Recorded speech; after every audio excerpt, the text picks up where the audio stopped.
Anish, nice to have you here at EBZ. Thank you. What are the key aspects of Indian market? India has gone a long way through over the last decade. One of the important factors that we look at is the rising demographics of India. We are at a population of 1.21 billion as of the Census of India 2011 and growing steadily at about 1.6+% per annum. Let's look at the GDP. We had 7.5% growth rate projected for the financial year 2015-16. Coming to inflation and interest rates, both are under control.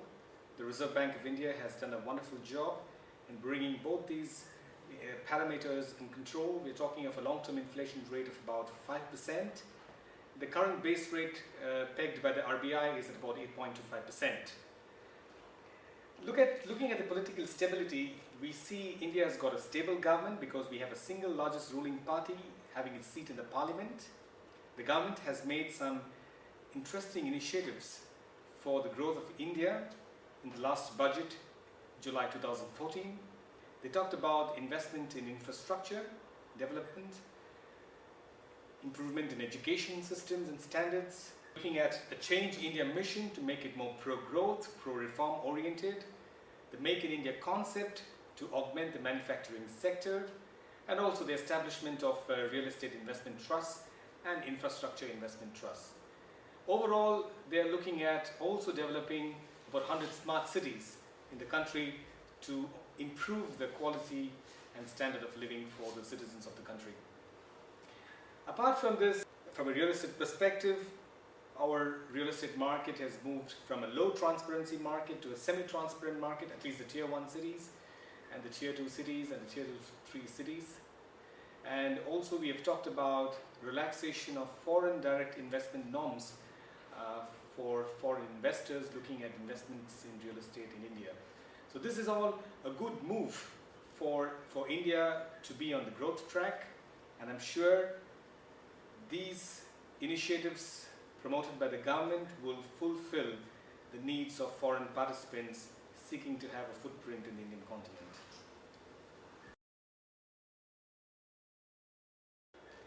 What are the opportunities and challenges in Indian real estate market? Yes, I think Indian real estate has presented an array of opportunities in the past for foreign participants, be it a developer, or be it an investor, or be it a financial institution. More than 60% of the outsourcing happens in India because of the availability of skilled and cheap labor. The operating costs for these foreign firms to establish operations in India is also much lower than what they would have to do if they had to run the similar operations in their own countries. Opportunities have been in all asset classes, largely to do with residential, and then comes commercial, followed by industrial and hotels.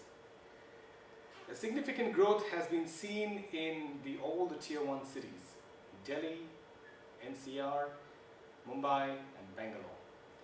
And these growth in the cities have triggered foreign investors to park their capital in real estate in India.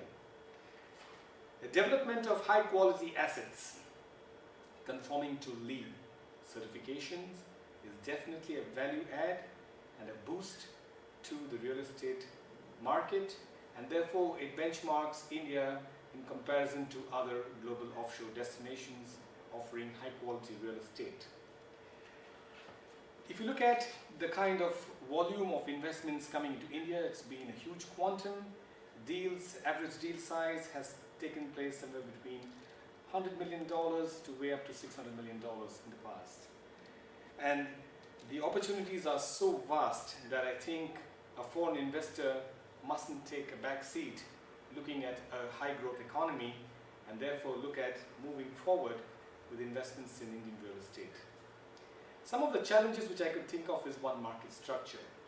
We don't have a regulator for real estate specifically in the country, and therefore the market is slightly unstructured as opposed to developed economies such as the United States or the United Kingdom or Germany or Singapore. Also, looking at the tax mechanism in India, the taxes are slightly high for investors, yeah? So they need to look at ways to make an efficient tax structure for their investment deal to make sure that they don't offload too much of their profits for the taxes. The hedging is another concern for Indian market, and therefore one has to take care of hedging costs, and therefore the kind of fund you roll for an Indian market has to be very, very qualified to operate on a long-term basis in the country. And therefore, looking at borrowing at the leverage of the local currency is one way of reducing hedging costs, but I'm sure the other mechanisms for hedging instruments could also work. The other challenge which I could think of is sustainability of infrastructure, because our infrastructure is not actually complementing real estate development. So infrastructure needs to improve to support and sustain real estate. And the other last challenge I could think of is real estate is about timing the market. Yeah?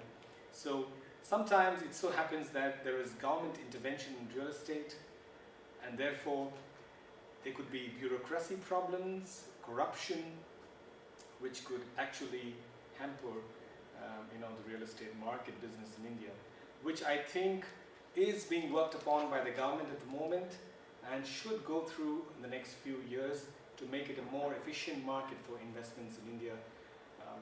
And the whole idea is to bring these challenges onto more opportunities so that sustainability and investment opportunities are much open and more flexible for foreign participants. Thank you.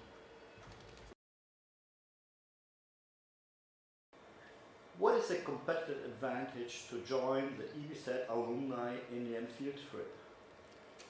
Well, to begin with, one, you get to know about a new market, which is so different compared to the other countries which these participants might have visited and also learned about.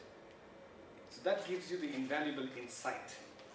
Second, you get a bit of hands-on experience and how business is actually working in the real estate market in India.